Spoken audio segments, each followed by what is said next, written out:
بسم الله الرحمن الرحيم. هل أتى على الإنسان حين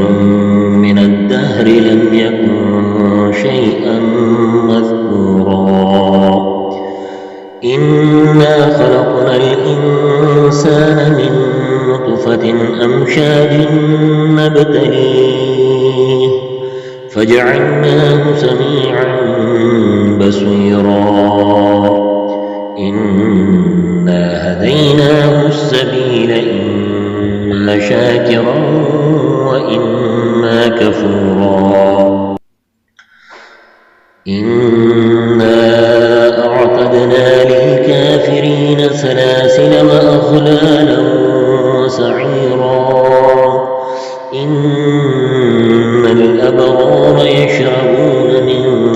كأس كان مزاجها كافورا عينا يشرب بها عباد الله يفجرونها تفجيرا يوفون بالنذر ويخافون يوما كان شره مستطيرا ويطعمون الطعام على حبه مسكينا ويتيما وأسيرا إنما نطعمكم لوجه الله لا نريد منكم جزاء ولا شكورا إنا نخاف من ربنا يوما عبوسا قمطريرا فوقاهم الله شر ذلك اليوم ولقاهم نضرة وسرورا وجزاهم بما صبروا جنة وحريرا متكئين فيها على الأرائك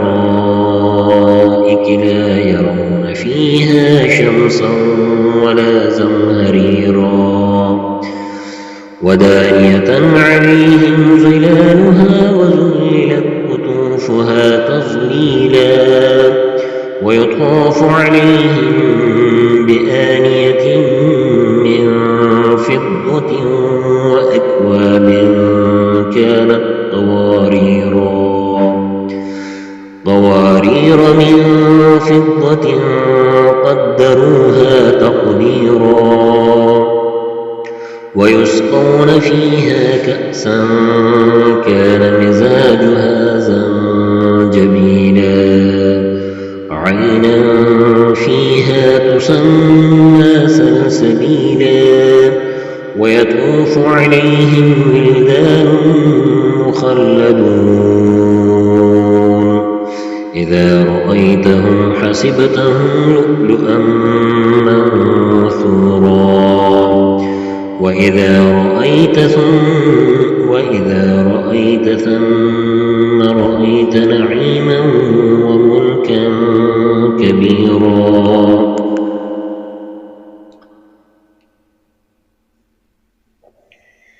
وإذا رأيت ثم رأيت نعيما وملكا كبيرا عاليهم ثياب سندس خضر واستبرق وحلوا أساور من فضة وسقاهم ربهم شرابا